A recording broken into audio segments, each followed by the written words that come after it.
The evening sky was turning a deep purple as Dr. Lee pulled his car onto the highway after another exhausting shift at Memorial Hospital.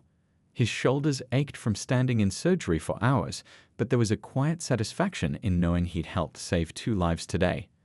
The cardiac unit had been especially busy, and all he could think about was getting home to a warm meal and his comfortable bed. The steady hum of his car's engine was almost hypnotic as streetlights began flickering to life along the road. He'd saved up for years to buy this car. A sleek, dark blue luxury sedan that reminded him of his father's advice: work hard, stay humble, and success will follow.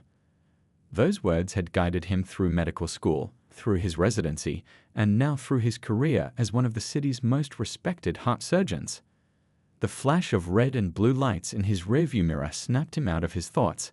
Dr. Lee checked his speed. He'd been going exactly at the limit. Puzzled but cooperative, he guided his car to the shoulder, making sure to signal properly. He'd been pulled over before. It was routine, nothing to worry about. Following standard procedure, he turned on his interior lights, kept his hands visible on the steering wheel, and waited. The approaching footsteps were heavy, deliberate. Officer Brooks's flashlight beam swept through the car's interior before settling on Dr. Lee's face. The officer's expression shifted subtly, a tightening around the eyes, a slight downturn of the mouth. Something in that look made Dr. Lee's stomach knot up. "License and registration," Officer Brooks barked, his tone sharp enough to cut glass. There was no "good evening" or "sir," just cold demand. Dr. Lee reached slowly for his glove compartment, narrating his movements clearly. "I'm getting my registration from the glove compartment, then I'll reach for my wallet." He'd learned this dance years ago, though it never got easier. The papers shook slightly in his hands as he passed them through the window. His hospital ID badge was still clipped to his shirt pocket, the word "cardiac surgeon" clearly visible beneath his photo. Officer Brooks barely glanced at it.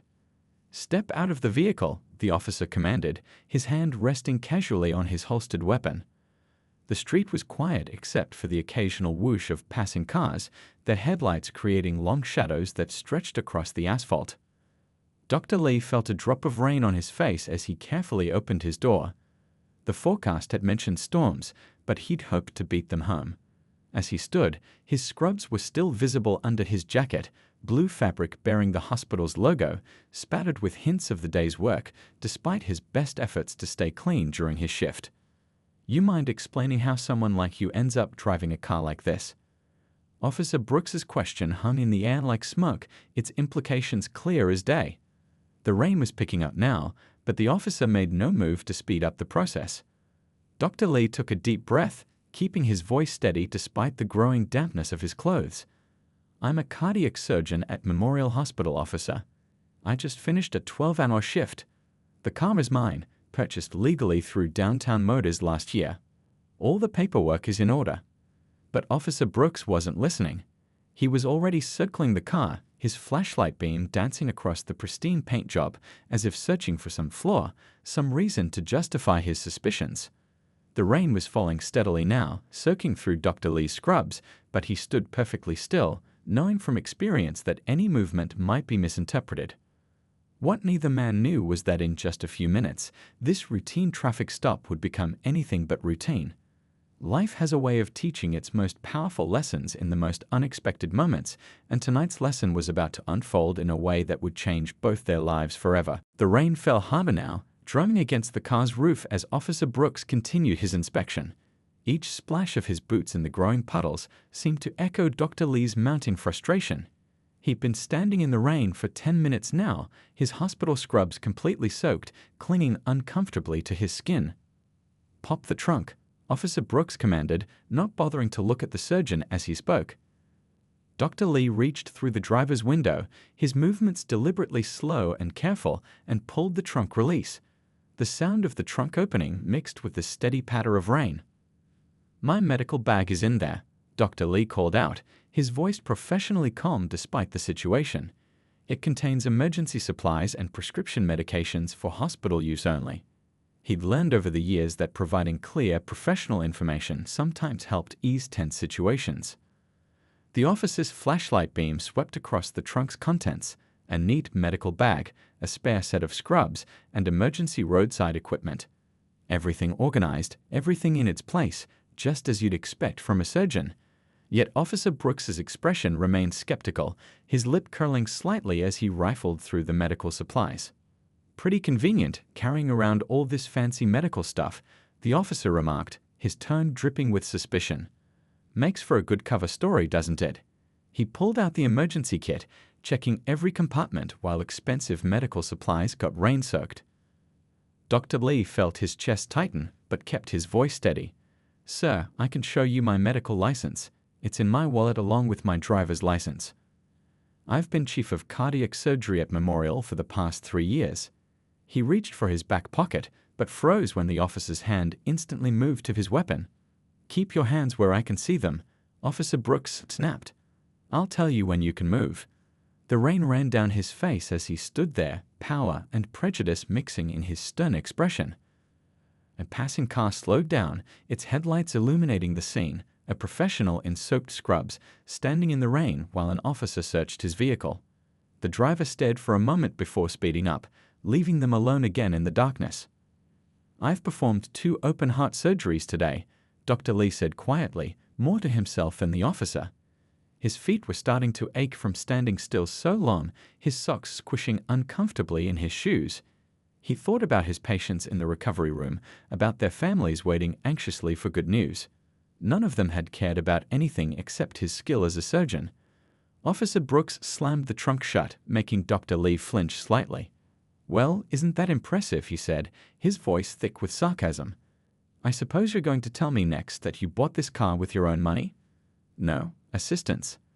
The implication hung heavy in the rain-filled air. Dr. Lee felt a familiar hurt bloom in his chest, one he'd encountered too many times before. Years of education, countless sleepless nights of residency, thousands of hours perfecting his surgical technique, all dismissed in a moment of prejudice. "The car is paid for," he replied simply, dignity coding each word. "I can show you the paperwork."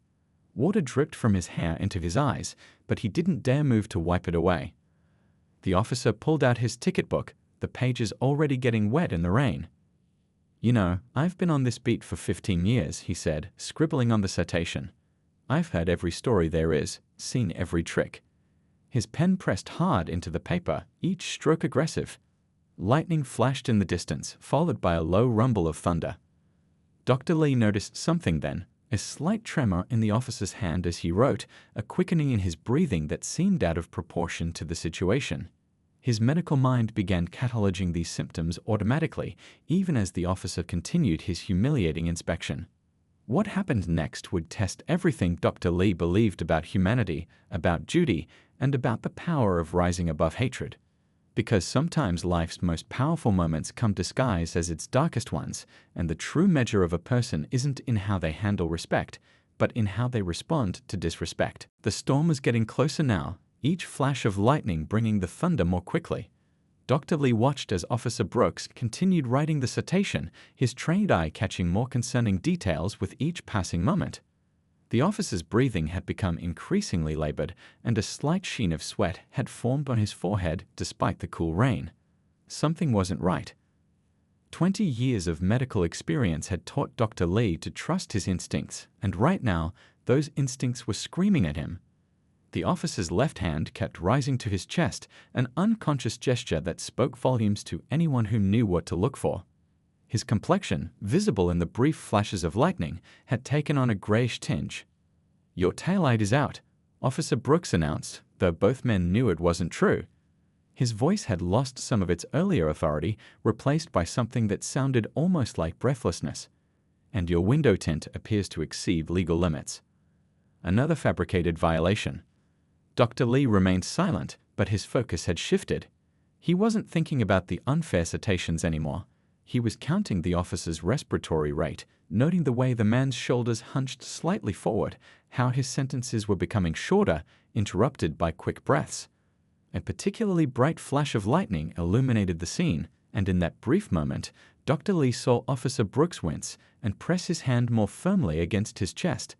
The motion was subtle, but to a cardiac surgeon, it might as well have been a flashing warning sign.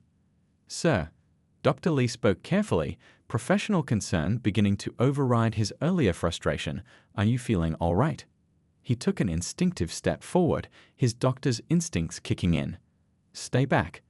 Officer Brooks barked, but the command lacked its earlier force. His hand moved to his weapon again, but the movement was shaky, uncertain. "I'm not finished with these citations." The rain drummed steadily on both men's shoulders as Dr. Lee noticed more symptoms: the officer's irregular breathing pattern, the slight tremor in his hands, the way he seemed to be leaning more heavily against the car with each passing minute. Classic signs that any first-year medical student would recognize. "Officer Brooks," Dr. Lee tried again, keeping his voice calm and professional, "I think you should sit down. As a doctor, I'm concerned about—" "As a doctor?" The officer cut him off with a harsh laugh that turned into a slight cough. "Right. And I suppose next you'll be telling me this fancy car really is yours."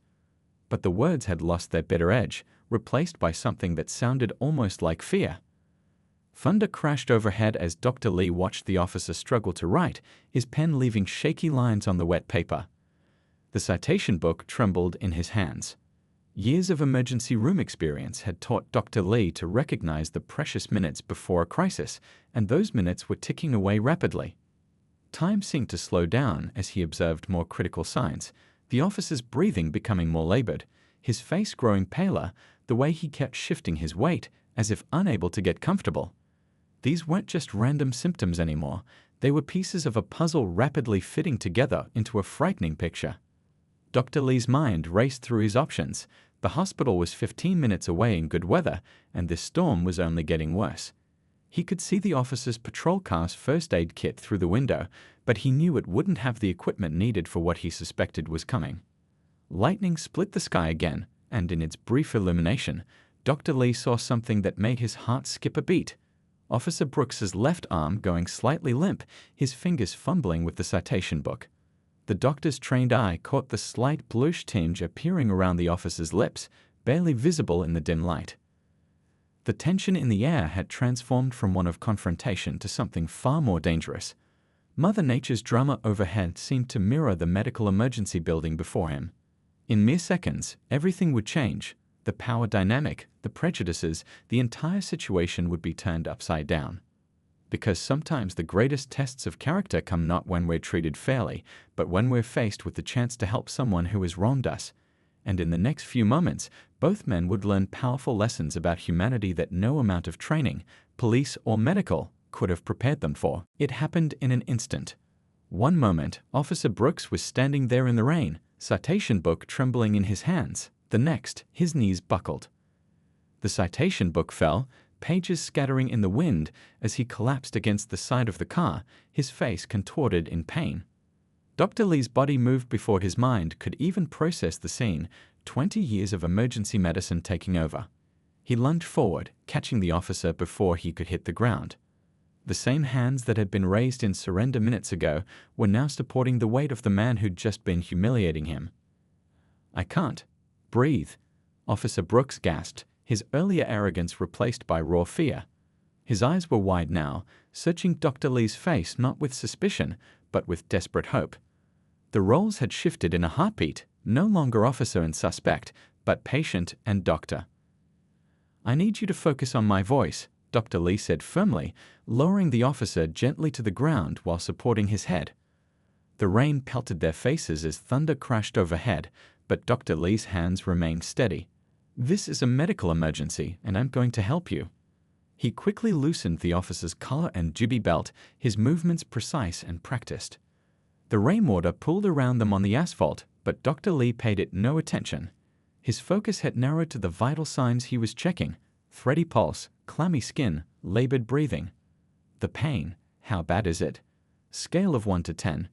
Dr. Lee's voice was calm but commanding as he pressed 2 fingers against the officer's carotid artery, counting the irregular heartbeats. Lightning flashed again, illuminating the fear in Officer Brooks's eyes. 8, maybe 9, the officer managed between gasps. "Like an elephant, sitting on my chest." His left arm hung limply at his side now. Another classic sign that confirmed Dr. Lee's diagnosis. "Listen carefully," Dr. Lee said, already reaching for his phone with one hand while maintaining pressure points with the other. "You're having a heart attack." I'm going to call for an ambulance, but I need you to stay with me. Can you do that?" Officer Brooks nodded weakly, his face ashen. The same hands that had been reaching for his weapon earlier now clutched desperately at Dr. Lee's soaked scrubs. "My kids," he whispered, terror replacing authoritarian power in his voice. "You're going to see them again," Dr. Lee assured him firmly, phone pressed between his ear and shoulder as he began emergency procedures. "I promise you that, but I need you to fight. Focus on my voice. Stay with me." The 911 operator's voice crackled through the phone as Dr. Lee rattled off vital information with practiced efficiency. "Cardiac emergency on Highway 23, mile marker 156. Patient is mid-50s, showing classic signs of myocardial infarction. I'm a cardiac surgeon from Memorial Hospital, currently administering emergency care." Rain continued to pour down, but neither man noticed anymore. Dr. Lee's world had narrowed to the critical tasks at hand: monitoring vital signs, keeping the airway clear, watching for signs of deterioration. His hands moved with practiced precision, every motion purposeful. "Why?" Officer Brooks gasped, his eyes locked on Dr. Lee's face. "Why are you helping me? After how I treated you?" Dr. Lee didn't pause in his methodical care as he replied, "Because right now, you're not the officer who pulled me over. You're my patient, and I took an oath to help anyone in need, regardless of who they are or how they've treated me." Lightning illuminated the scene one more time. Two men on the ground in the pouring rain, one fighting for his life, the other fighting to save it. Their earlier confrontation seemed distant now, washed away by the rain and the stark reality of human mortality. In the distance, sirens began to wail, growing louder with each passing second. But there were still precious minutes before help would arrive, minutes that would test both men's understanding of humanity, prejudice, and the true meaning of duty. The wail of approaching sirens seemed distant against the storm's fury, but Dr. Lee knew they didn't have the luxury of waiting. Every second counted now. He looked toward his car, making quick calculations. His emergency medical bag was still in the trunk, soaked but containing vital supplies that could mean the difference between life and death. "I need to get my bag," he told Officer Brooks, whose breathing was becoming more labored. "I'll be right back. Keep squeezing my hand if you can hear me." He felt a weak squeeze in response. Sprinting to his trunk, Dr. Lee's shoes splashed through puddles that reflected the flashing lightning above. His hands were steady as he grabbed the medical bag, the same bag that Officer Brooks had searched with such suspicion just minutes earlier. Now it held the tools that might save his life. Back at the officer's side, Dr. Lee unzipped the bag with practiced efficiency. "I'm giving you aspirin," he explained, his voice clear and confident as he worked. "It will help thin your blood. Can you swallow?" Officer Brooks managed a slight nod, his eyes never leaving Dr. Lee's face. The fear in them was raw, human, no longer the stern officer who had stood in judgment, but a father thinking of his children, a man facing his own mortality. The rain had plastered Dr. Lee's scrubs to his skin, but his movements remained precise as he administered the medication. His stethoscope, usually warmed by body heat during hospital rounds, felt cold against Officer Brooks's chest as he listened to the struggling heart. "The ambulance is coming," Dr. Lee assured him, though he knew the storm was slowing their progress. "But I need you to work with me. Focus on taking slow, steady breaths." His hands moved continuously, checking pulse, monitoring breathing, watching for any signs of deterioration. A particularly loud crack of thunder made Officer Brooks flinch, his hand clutching his chest tighter. Dr. Lee noticed his lips taking on a darker blue tinge, cyanosis, a sign that time was running out. Without hesitation, he reached back into his bag. "I carry emergency cardiac medications," he explained, preparing an injection. "I'm giving you something to help your heart." His voice remained calm, but his mind was racing through years of training, weighing options, calculating risks. Officer Brooks's eyes widened at the sight of the needle, but fear had replaced suspicion. "Trust me," Dr. Lee said softly, meeting his gaze. "I've done this hundreds of times." The same hands that had been ordered not to move an hour ago were now providing life-saving care. The medicine went in smoothly, and Dr. Lee watched closely for its effects. The officer's breathing seemed to ease slightly, though his pulse remained worryingly irregular. Lightning illuminated the scene again. two men connected by crisis, their earlier confrontation washed away by rain and reality. "My kids," Officer Brooks whispered again, his voice barely audible above the storm. "My daughter's graduation, next month." "You'll be there," Dr. Lee promised, checking vital signs again. "But right now, I need you to focus on staying with me.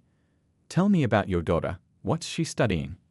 As Officer Brooks struggled to speak about his daughter's dreams of becoming a teacher, Dr. Lee continued his methodical care.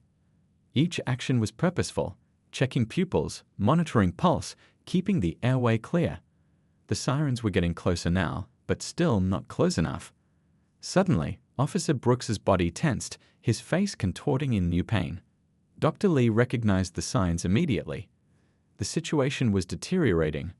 Without hesitation, he began chest compressions, his trained hands finding the right spot automatically. "Stay with me," he commanded, pressing rhythmically against the officer's chest. The same heart that had harbored prejudice an hour ago now depended entirely on Dr. Lee's skill and dedication. "Think about your daughter's graduation. Think about her smile when she sees you in the audience." The rain continued to pour, but neither man felt it anymore. Time had narrowed to the space between heartbeats, to the whispered encouragement of a doctor to his patient, to the fundamental truth that in moments of crisis, our shared humanity matters more than our differences. The ambulance's red and blue lights cut through the rain like knives, painting the wet street in alternating colors. As the paramedics rushed toward them, Dr. Lee continued chest compressions, his arms aching but his determination unwavering. He'd been keeping Officer Brooks alive for what felt like hours, but had only been minutes. "Cardiac episode, approximately 15 minutes ago," Dr. Lee reported professionally as the paramedics reached them. "I'd administered emergency medication and started CPR 3 minutes ago." His hands remained steady as he helped transfer Officer Brooks onto the stretcher, rattling off vital signs and medical details with practiced precision. One of the paramedics recognized him from the hospital. "Dr. Lee, what are you?" The question died in his throat as he took in the scene, the scattered citation book, the police cars' flashing lights, the soaked scrubs. Understanding dawned in his eyes, but there was no time for explanations. "BP's dropping," the other paramedic called out, already attaching monitors. The rain had finally begun to ease, but puddles still reflected the emergency lights, creating a surreal dance of colors on the wet asphalt. Dr. Lee watched as they quickly attached an ECG, the machine's steady beeping a stark contrast to the chaos around them. "I'm riding with you," Dr. Lee stated, not a question but a declaration. Nobody argued. The same officer who had questioned his credentials less than an hour ago was now dependent on those very skills. As they loaded Officer Brooks into the ambulance, his eyes flickered open briefly, finding Dr. Lee's face. "My family," he managed to whisper through the oxygen mask. His voice was weak, but the fear in it was strong. "Please." "I'll make sure they're notified," Dr. Lee promised, climbing into the ambulance beside him.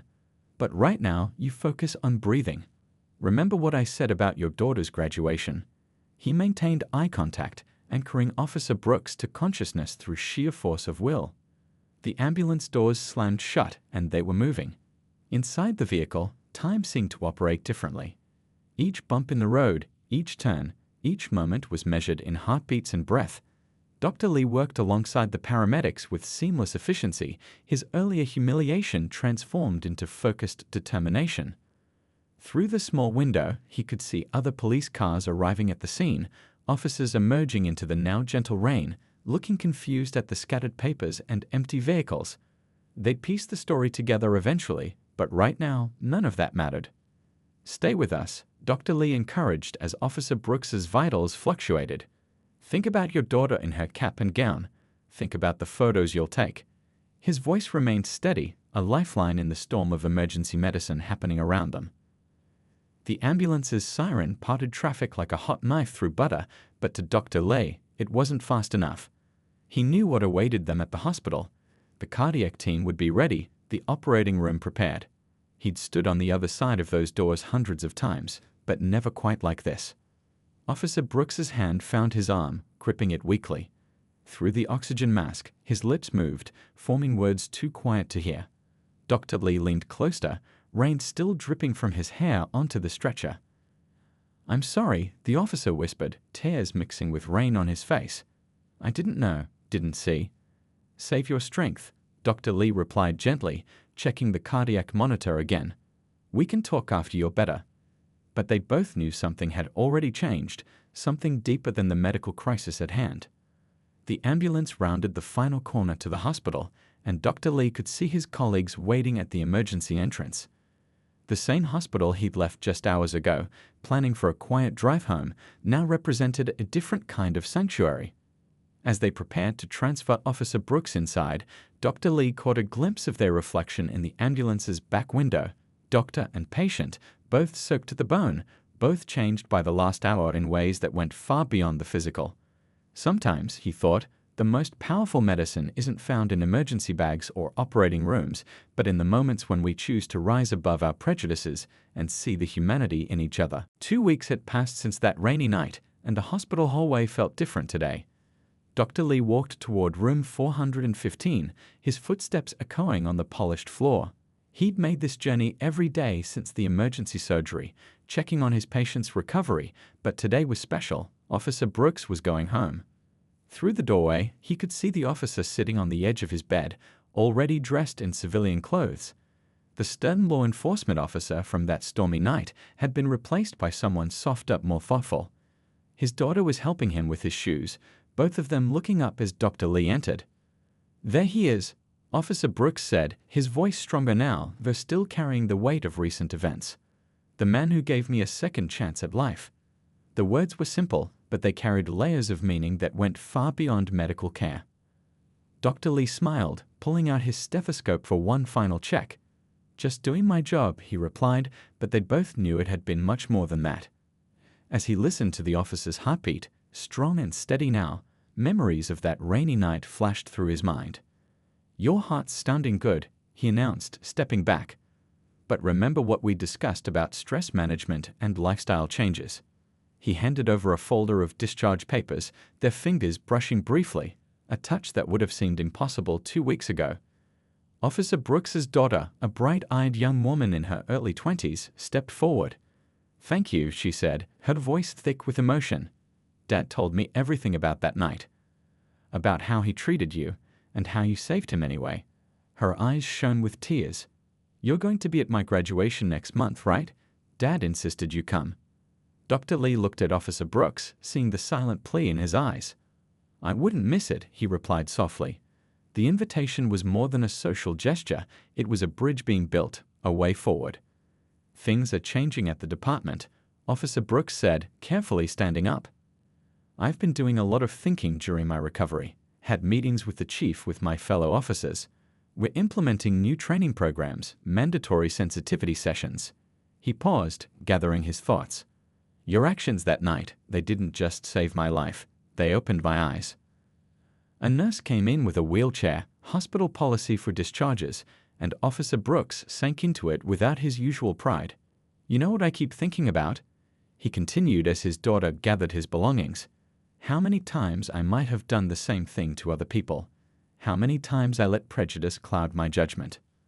Dr. Lee checked the final discharge papers as he listened. Outside the window, the sun was shining, a stark contrast to the stormy night that had brought them here. "We all have our moments of learning," he said carefully. "What matters is what we do after we learn." "The other officers," Officer Brooks added, "they've been asking about you.